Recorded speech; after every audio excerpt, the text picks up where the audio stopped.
제발 도와달라고 했습니다. 7월 6일 새벽에 자는 것까지가 마지막 모습입니다. 제가 11시 정도에 눈을 떴는데 자리에 없어서 전화를 해보니 꺼져 있던 상태로 지금까지 아무런 연락이 없습니다. 여자친구가 그러면 지금 실종된 거예요? 제가 확인한 건 이제 월요일부터 한 일주일 정도 집에 들어오지도 않았습니다.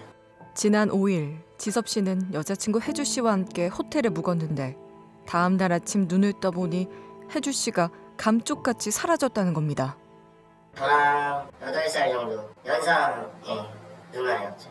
닮은 부분이 많았어요. 살아왔던 환경이라든지 제가 하필 또 가장 힘들 때였기도 했고 아버지가 좀 아프신 것도 그렇고 항상 얘기를 잘 들어주고 대화가 너무 잘 통했어요. 지난해 여름 처음 만나 이내 사랑에 빠졌다는 두 사람. 풍족하지 않은 환경에서 자란 지섭 씨를 늘 보듬어주는 속 깊은 여자친구였답니다.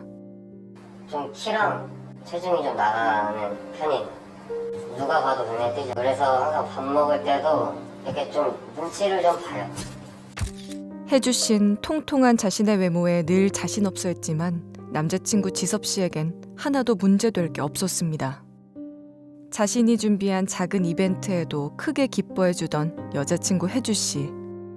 저를 많이 챙겨줬고 저희 부모님 또 여동생까지도 되게 잘 챙겨주는 어떻게 보면 항상 받기만 했던 사람이었던 것 같아요. 제가 데이트 비용이라든지 이런 것도 좀 많이 부담을 해줬죠. 실종 2주 전까지도 달콤한 아침 인사를 건네오던 여자친구였습니다. 또 아침에 목소리 되게 또 헬스네. 고마웠어. 그렇게 봐주면 다시 태어나. 그렇게 태어나고 싶다. 나로 태어나고 싶어? 난 너를 너무 사랑하니까. 분명 아무런 문제도 없어 보였는데 어디서부터 잘못된 걸까? 돌이켜보니 혜주 씨가 얼마 전 예상치 못한 불행을 마주한 적이 있다고 했습니다. 저한테 이제 아버님이 6월 초에 이제 돌아가셨다. 정말 많이 힘들었어요. 아버님이 건설업 쪽에서 일을 하신다. 근데 연락을 안 한 지가 거진 15년이 넘었다. 이런 식으로 얘기를 했었고 자식이 12명 정도 된다고 부인이 한 4분 정도 되신다고. 자산가였던 아버지에겐 혜주 씨 어머니 외에도 4명의 부인이 있었고 엄마가 다른 형제가 12명이라고 했습니다. 아버지가 돌아가신 뒤 자연스럽게 유산 상속에 대한 이야기가 나왔답니다. 우리가 받는 게 13억이래. 거기서 뭐 빠지면 12억 한 1,000만 원 된다네. 헤어져 지내던 아버지가 남겨주신 거액의 유산. 혜주 씨는 그 돈으로 꼭 하고 싶은 일이 있다고 했습니다. 그 제일 못한 건 아버지 수술이야. 그렇게 말해서 그건 배려심 깊은 혜주 씨의 다음 바람은 남자친구 지섭 씨의 미래였습니다. 우리가 예전에 얘기했었던 사업을 하나 해보자. 직장을 그만둬라. 언제쯤 시작을 하면 좋을까. 돈 들어온대 7월 6일날. 그만둔 며칠 걸려. 출근하자마자 얘기를 해. 그냥 가니까? 아니. 그만둬? 누나만 믿고 따라와. 혜주 씨의 권유로 오래 다닌 직장을 그만둔 지섭 씨. 황금빛 미래에 눈이 부셔 연인에게 다가오는 불운을 눈치챌 수는 없었던 걸까. 혜주 씨는 유산을 받기로 예정된 날 감쪽같이 사라졌습니다. 상속금을 입금받은 뒤 지섭 씨와 함께 이복 오빠를 만나자고 했다는 혜주 씨. 원래는 저랑 같이 서울을 가기로 했어요. 그 첫째 오빠를 같이 만나러 가자고 하더라고요. 여자친구가 얘기를 안 하고 갑자기 사라질 만한 분인가요? 아니 일거수일투족을 항상 저한테 이제 얘기를 해주고 움직였기 때문에 안 좋은 생각들을 좀 많이 했던 것 같아요. 이 친구가 잘못됐을까? 하필 상속금을 받기로 한 날 이복 형제와의 만남을 앞두고 혜주 씨가 실종된 것이 우연이 아닌 것 같다는 겁니다. 그녀에겐 정말 무슨 일이 생긴 걸까? 혜주 씨가 사라진 지 벌써 일주일이 흘렀습니다. 실종된 여자친구와 함께 직장도 잃은 지섭 씨에겐 혜주 씨를 찾아다니는 것만이 지금 할 수 있는 유일한 일입니다. 여긴 이렇게 매일같이 아침은 저녁으로 나보고 혜주 씨는 실종되기 전까지 이곳에서 아픈 어머니를 모시고 단둘이 살았습니다. 죽지 못해. 그런데 현관문 앞에 잠시 집을 비운다는 메모 한 장이 붙어 있습니다. 현관문에 메모를 쓴 것으로 보이는 어머니를 먼저 찾아봐야겠습니다. 혹시 여기 좀 하시고 어떻게 되시는 거예요? 그래서 친구래요. 네네네. 그래서 혹시 어머님 연락을 해볼 수 있나 해가지고 저희가. 맞으시죠? 아, 여기 그 따님, 그 남자친구라고 이렇게 오셨어요. 네, 통화 한번 해보세요. 혜주 씨의 어머니와 연락이 닿았습니다. 네, 어머님 안녕하세요. 저 근데요. 혹시 어머님도 지금 랑 연락이 안 되는 중이세요? 아, 그럼 어머님도 걱정이 되시겠네요. 아, 어머니와 통화를 끝낸 지섭 씨의 표정이 어둡습니다. 저 만나러 간다 하고 그리고 나서 이제 연락이 안 돼서 제 번호를 찾고 싶은데 몽얀 중에 못 찾고 있었다라고 오히려 말씀해주시고 지금 병원에 입원 중이라는 어머니 역시 혜주 씨와 연락이 닿지 않는다는 겁니다.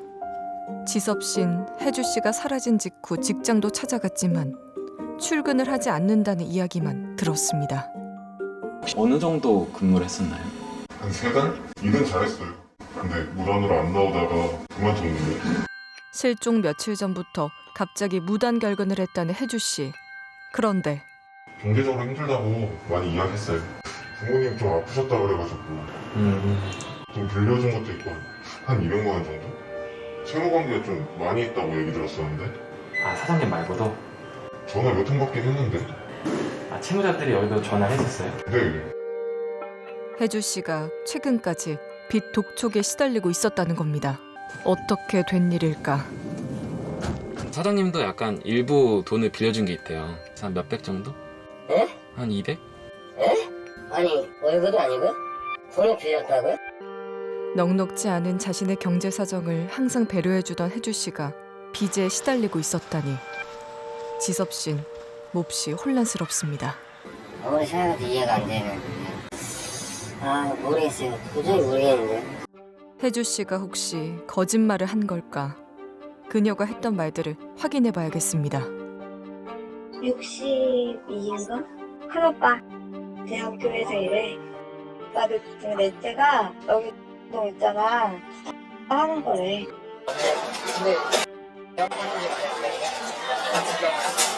정장도 다 직원이요. 혹시 뭐 교직원 중에 시성을 가진 남성분이 계신지 찾아봤는데 없는 것 같은데요. 혜주 씨가 유산을 나눠받게 됐다던 이복 오빠들에 대한 정보는 모두 사실이 아니었습니다. 혜주 씨가 속삭였던 사랑의 말들은 진심이었을까? 사랑했던 연인을 의심할 수밖에 없는 이 상황이 정말 괴롭기만 합니다. 우린 수소문 끝에 혜주 씨의 어머니와 어렵게 연락이 닿았습니다. 저 여기 SBS 방송국인데요. 씨가 여자친구분하고 연락이 안 돼가지고 안 나쁜 놈이라서 못 만나게 하려고 그래서 연락을 끊은 거예요. 아이 나이도 어리고 우리 딸은 나이도 많고 없는 돈 자꾸 가져 나가서 돈을 쓰니까 이게 재미가 나서 자꾸 만나려고 하는데 내가 못 만나게 하려고 기도문을 보냈어요. 지섭 씨와 교제 후 씀씀이가 커지던 딸은 어느샌가 빚까지 내기 시작했답니다. 혹시 씨한테 13명의 형제가 있어요? 무슨 13명이 형제가 있어요. 혹시 아버지가 되게 자산가여서 유산을 12억 원을 받기로 했다고 들었는데 아버지 집도 조금 다 주고 가요. 지금 눈도 안 보이고 거에게 유산을 남겨주셨다는 자산가 아버진 여전히 살아계시고 12명의 이복 형제 이야기도 모두 거짓이었습니다. 그녀는 대체 왜 이런 거짓말을 꾸며낸 걸까? 모든 사실을 알게 됐지만 혜주 씨 집 근처를 떠나지 못하던 지섭 씨에게 전화가 걸려왔습니다.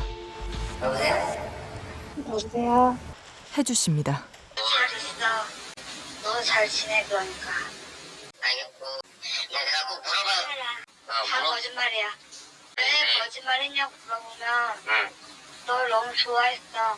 너무 만나고 싶은데 만날 기회가 없었어. 근데 그런 거짓말을 안 했어도 난 널 만날 수 있는데 왜? 우리가 힘들어도 잘 만나자. 나 돈 있다고 그러면 네가 좋아하니까. 너 만약에 너가 없어? 근데 내가 왜? 없을 것 같아. 왜?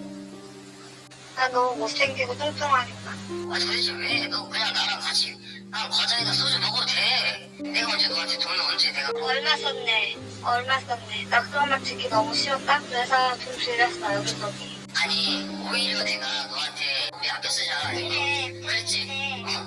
내가 지금 제일 궁금한 게 그거야. 너한테 물어봤어. 일 나 계속 다녀? 그러니까 너가 그만두래. 그렇게까지는 안 했어도 되잖아. 그치? 너무 잘못했어. 너무 미안해. 너 인생을 망치려고 한 건 절대 아니야.